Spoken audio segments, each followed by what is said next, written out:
Jumpa lagi di Mata dan Ekspresi. Bersama Bang Oni dan Poppy Amalia. Nah, Nets, kali ini Mata dan Ekspresi akan mengupas ya, dari kegiatan Jumpa Pers nih, Pop. Ini yang lagi masih anget nih. Baru aja ya kan? Masih anget banget. Dan viral Ya. semuanya, bahkan udah ada meme-nya nih pembahasan ini. Nah, yaitu pengakuan dari Ratna Sarumpait.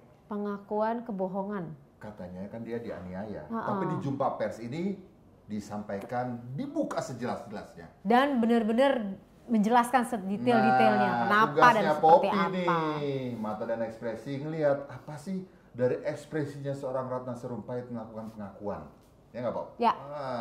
Nah, kita ngambil nih kita lihat nih ya, ini dari TV One ya, kita lihat. Ini kegiatan pada saat persiapan untuk Jumpa Pers.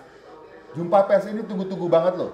Oleh semua media, full semua media datang. Dan dia didampingin sama beberapa orang ya di sini ya, nggak cuma sendiri. Ada berapa totalnya?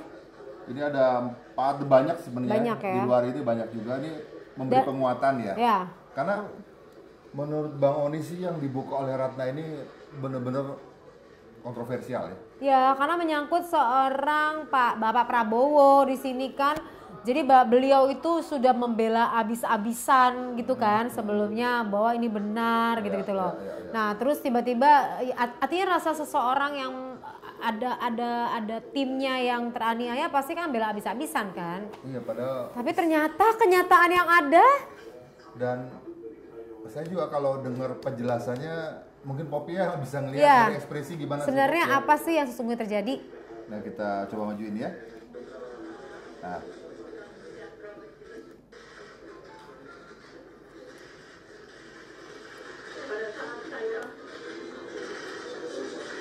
wajahnya gimana, Pop? Dia memulai kalimat, nah lihat perhatiin di sini. Pada saat dia bicara memulai kalimat itu berat banget memulainya ya. Jadi memulai dan tapi di sini kelihatan banget memang kesedihan. Dia kesedihan, jadi sedih pada saat mau menjelaskan ini sedih gitu loh.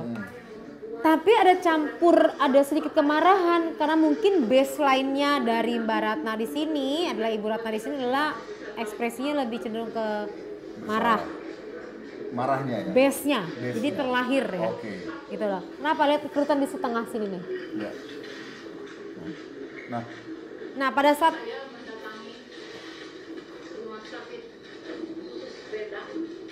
di sini nih dia susah banget ngejelasinnya. Berarti ada hal yang berkaitan dengan rumah sakit bedah ini.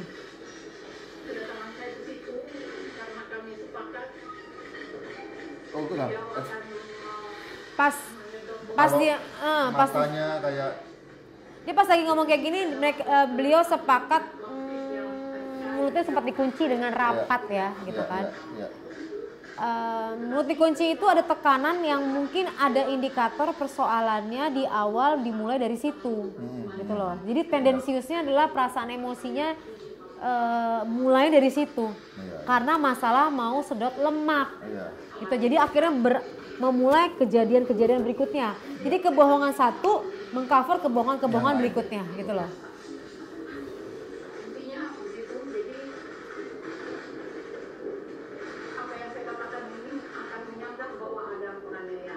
Pada saat dia menunjuk, ini menarik sebenarnya. Pada saat dia bicara ini akan menyanggah, dia tangannya megang jantung. Dia sebenarnya ngelakuin ini berada di posisi hari ini konferensi pers itu berada di posisi yang udah oke, saya hadepin, saya ikhlas apapun gitu. Ada hal seperti itu.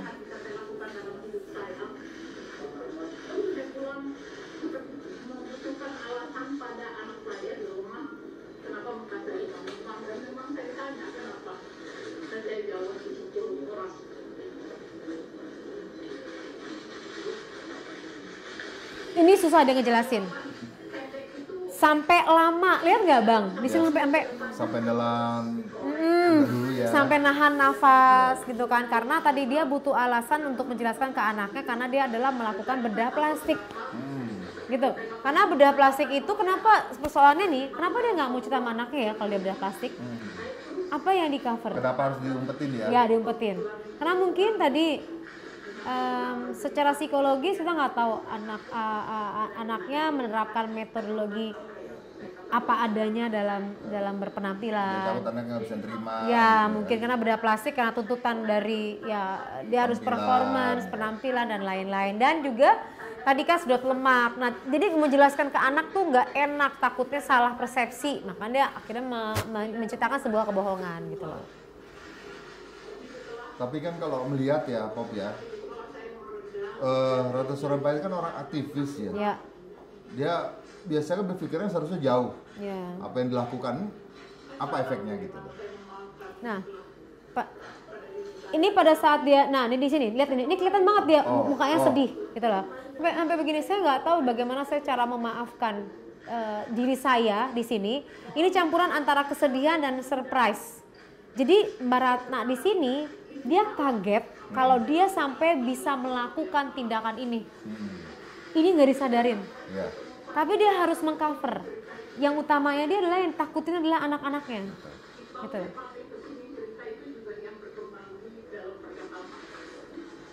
Dan dia bertahan selama 1 minggu untuk berbohong ini. Iya. Itu luar biasa ya. Karena ini kan muncul sebenarnya heboh kemarin sekarang hari apa? Hari Rabu ya. Hari Rabu ya. Selasa pagi kan berita ini mulai viral sebenarnya. Karena gini Bang, pada saat dia keluar dari tempat operasi lebam-lebam, itu akan muncul pertanyaan orang. Kenapa mukanya lebam-lebam? Iya. Sedangkan ia harus aktivitasnya kan sangat banyak nih. Iya. Jadi alasan tadi misalnya dioperasi kan malu bilang operasi. Ya.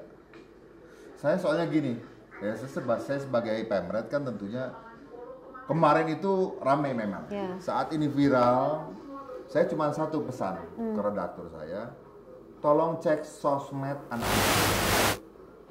Ada nggak di sosmed anak-anaknya itu ada kekhawatiran dengan apa yang terjadi dialami oleh ibunya. Tapi saya waktu dicek sebenarnya nggak ada. Ya, datar. Atika Solan isi sosmednya ya tentang nggak ada penambahan mengenai kondisi ibunya.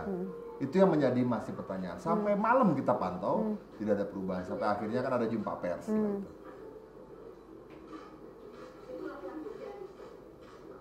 Sementara di media udah ramai. Dan ini. Dugaan itu. Nah ini menarik. Ini menarik, dia berani mengakui kesalahannya. Ini suaranya bergetar pada saat bicara mengenai Pak Prabowo. Karena dia merasa Menganggungkan, salah. maksudnya, ya dia kan Dia berusaha. sangat respect sama hormat, Respect. tapi dia pembohongan. Nah menunduk, ini luka batin emosional, ini kesedihan. Nah ini lihat sedih, lihat kelihatan banget naik. Ada uratnya. Ya. Ini malu sekali nih. Ini malu sekali dia harus melakukan ini dia lakukan dengan kondisi yang benar-benar malu gitu loh. Jadi tapi ya tadi ya ini harus menjelaskan seorang Pak Prabowo yang lagi persiapan naik presiden gitu kan.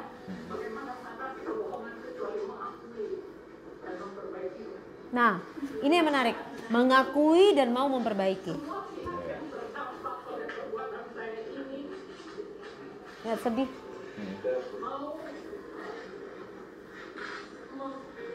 Seharusnya ratanya sama ya? Enggak? Ya. Enggak.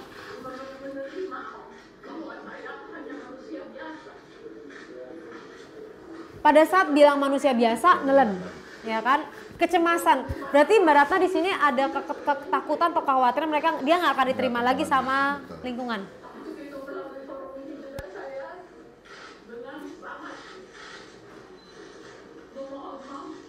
Cemas, gigit bibir.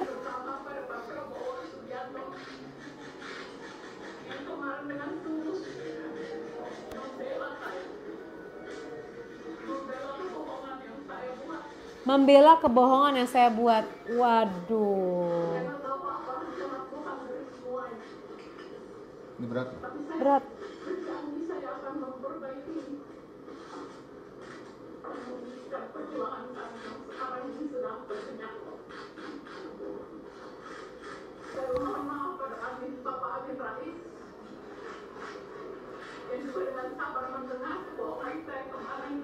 Oh my God, ya Allah Tuhan. Berarti dia bicara dengan beberapa orang tokoh-tokoh besar, bohong juga. Ini kopi dari Dan mereka mempercayai, kenapa mempercayai seorang nama besar. Karena seorang Ratna Sarumpait. Tapi tadi ya kan ini kan akhirnya mencemarkan nama baik orang lain gitu loh. Kok bisa cerita nggak mungkin dari sisi psikologi ya? Iya. Bisa nggak kalau dibilang tadi Ratna Sarumpait kan dia sebenarnya melakukan ini hanya untuk membohongi kepada anak-anaknya. Mungkin aja dia malu, ada operasi muka di usia seperti ini 70 masalah 70? lebih. Iya. Udah 70 tahun. Udah segini malu lah gitu, udah bilangnya aja lebam lah gitu ya. Tapi sebenarnya dia nggak lihat sesuatu yang lebih besar akibatnya kalau itu dilakukan gitu. Sorry. Sebelum saya ngejawab, coba putar dikit dong. Tadi ada air matanya minta dari mana ya?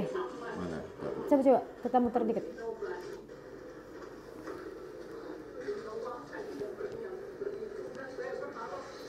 Di sini nih, pinggir sebelah kiri.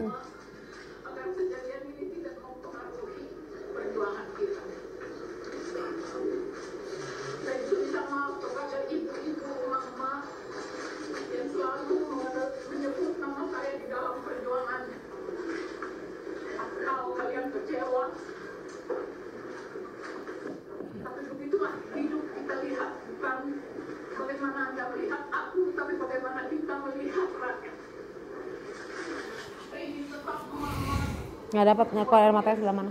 Oke. Nggak dapat, ya udah. Oke, lanjut. Penyebabnya ya. Jadi secara psikologis menjawab pertanyaan dari Bang Oni, sebenarnya secara psikologis apa sih menyebabkan seseorang harus berbohong, gitu kan? Pertama karena apa sih namanya keadaan yang memaksa diri harus berbohong. Kenapa keadaan di sini lingkungan gitu yang memaksa diri harus berbohong? Karena dia harus menjaga egonya. Kenapa egonya? Karena ego sebagai seorang figur yang dikagumi, kaitan sama Mbak Ratna di sini dikagumi oleh anak-anaknya, bahwa ia adalah sosok yang selama ini jujur, clean, bersih. Kayaknya nggak memungkinkan untuk melakukan tindakan operasi, karena apa adanya. Satu itu. Kedua, alternatif kedua, beliau juga mengajarkan banyak nilai-nilai tentang kejujuran. Ya tapi kan gini, kalau saya lihat ya. Kalau dia menceritakan bahwa dia ada operasi, kan berarti nggak jujur, nggak menerima dirinya apa adanya.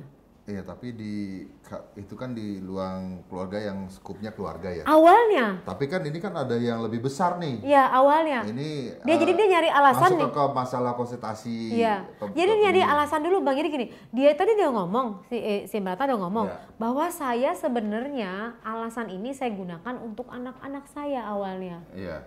Terus dia harus bertahan karena kalau dia jujur sama anak, dia ngomong sama anaknya dia karena dipukul, tiba-tiba dia cetak lagi karena operasi, dia nggak konsisten. Kebohongan sekali ini dia lakukan lagi kebohongan untuk orang lain lagi karena supaya konsisten. Yang orang lain ini kan sebenarnya udah tingkat nasional nih, bukan kelas keluarga ya. Ke tingkat nasional, lebih lagi tokoh lebih senior. Dan ini dilakukan, padahal dia sudah punya kemungkinan di klaster keluarga begitu mungkin ke Fadlizon misalnya contoh, dia berpikirlah. Ya. Jangan nanti atau laporannya. ke Fadlizon tapi begitu sudah masuk ke Prabowo Subianto atau ke Pak Amin Rais, dia udah berpikir lagi, gue udah salah aja makin seluruh Indonesia nih. Ini gitu loh. Nah sekarang kenapa sampai keluar tadi? Konsisten tadi. Taruhannya kalau dia jujur maka image orang akan menilai negatif. Kayak orang kita mendeteksi kebohongan untuk orang yang pelaku pembunuhan. Resiko konsekuensinya apa? Masuk penjara. Dia akan mati-matian mempertahankan itu gitu loh. Ini sanksinya bukan penjara tapi sanksi sosial. Satu dari anaknya, dia bilang berkali-kali seminggu loh dia pertahan ini, ngomong ini terus. Kemudian pada saat ini udah meluas ke temennya ketemu dengan masih muka lebam-lebam, alasan ini digunakan karena tidak berpikir bahwa ini akan ditindaklanjutin. Jadi egonya, jadi emosi nutupin logika untuk berpikir. Kenapa emosi nutupin? Jadi di otaknya itu kan otak kiri kan lebih ke arah logika, otak kanan tuh lebih ke arah emosi. Nah ini udah dominan nih, kenapa? Dia harus mempertahankan ini gitu loh. Kenapa? Karena nanti image-nya tidak baik. Kedua, perempuan tabu banget kalau sampai dia melakukan rekayasa wajah, ketahuan usia, dia akan do anything and everything untuk itu. Anything, aku sampai bela dari level itu. anything. Kecuali kalau sekarang ya fair-fairan ya, misalnya di endorse ya udah posting gitu. Kalau sekarang nih sebenarnya ia masih memiliki paradoks yang lama. Iya. Kalau paradoks sekarang artis sih dioperasi, publish. Ini kan kalau enggak soalnya kan waktunya udah lama. Iya. Dari tanggal 21 eksekusi, kemudian kemarin itu tanggal 2 baru rame, tanggal 3 pengakuan. Dan mestinya dari awal-awal dia nyaku. Iya gitu loh. Karena udah level Pak Prabowo. Nah ini kan dari segi akademisinya Poppy, memungkinkah orang sampai melakukan pembohongan yang sampai klaster besar pun akhirnya tetap mempertahankan gitu. Karena tadi udah padahal dia kebohongan. tahu efeknya terhadap dirinya. Karena sanksi sosial, jadi gini, pada saat dia mau jujur apa adanya, kebayang di dalam pemikirannya sanksi sosial. Anaknya malu, semuanya malu, lebih baik dia mengaku di babak belur, dipukul orang gitu. Jadi ini mengcover ini. Jadi kondisi ini mengakibatkan dia harus melakukan. Jadi tadi lingkungan, perempuan, tokoh center yang meneriakan kebenaran gitu kan. Selalu kan dia dikenal dengan orang yang fight kalau benar perjuangkan gitu loh. Nah ini tiba-tiba operasi loh, itu membohongi diri sendiri kan. Gitu kan. Kecuali kalau artis oke, gitu loh. Ini orang yang center yang memperjuangkan kebenaran. Tapi apapun kesalahan besar dibuat, endingnya Bu Ratna Sarumpait akhirnya mengakui. Nah ini bisa kita ambil mudah-mudahan kan kebiasaan orang kita adalah satu, cepat memaafkan dan cepat melupakan. Ya, nah ambil hikmahnya adalah saya melihatnya secara psikologis berani berbuat, berani bertanggung jawab ini ada di Mbak Ratna gitu loh. Artinya dia berani untuk menyatakan ini walaupun ini jangan dikira simple loh. Ini besok sanksi sosialnya luar biasa kalau beliau. Ini luar biasa, nanti lihat deh. Orang nggak percaya lagi. Betul.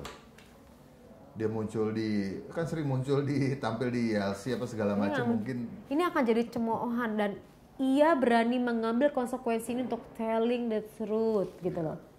Ini apresiasi walaupun salah gitu loh mempertahankan kebohongan. Tapi itulah kalau Anda melakukan kebohongan, Anda akan melakukan kebohongan lagi dan kebohongan lagi. Oke Nets, itu bedah kita mata dan ekspresi mengenai Ratna Sarumpait, pengakuan terhadap kebohongannya. Catatan yang perlu ditarik adalah satu dari Poppy tadi, kebohongan itu jangan dipertahankan. Kalau mempertahankan kita akan menutupi kebohongan yang satu dengan kebohongan yang lain, dan akhirnya sampai klimaksnya juga akhirnya mengakui juga. Itu yang akan paling berat. Jadi saya kira di mata ekspresi kali ini kita sudah membedah. Ya, mudah-mudahan ada hikmah buat Mbak Ratna.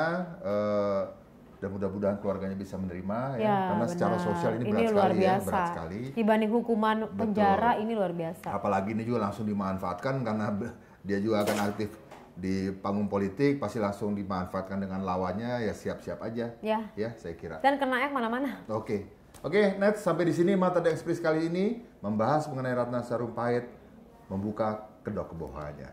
Bersama saya Bang Roni, Poppy Amalia, You Can Lie to Me.